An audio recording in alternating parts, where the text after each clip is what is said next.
güzel, güzel gözlerinin heyranı oldum.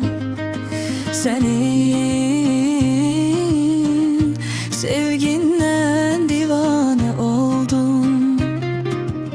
Sen benim olmasan neyleyerem, başkası baksa eğer. Senin o gözlerine yanaram, odlanaram. Elbette içimde o yarın hasretine. Güzel güzel günlerine hasret kalmışam. O yarsa beni tekçe koyup başkası bana sattı beni. Güzel güzel günlerine hasret kalmışam.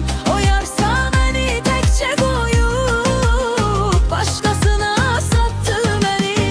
Dilimde dualarımla yalvarıram Allah'a, benim çektiğimi çektirmesin ona.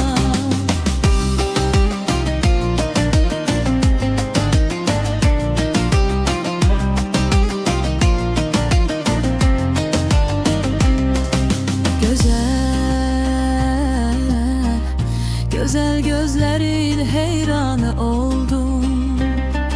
Senin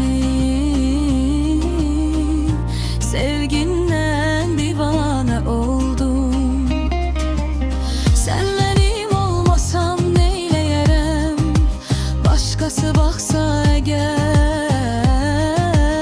Senin o gözlerine yanaram, odlanaram.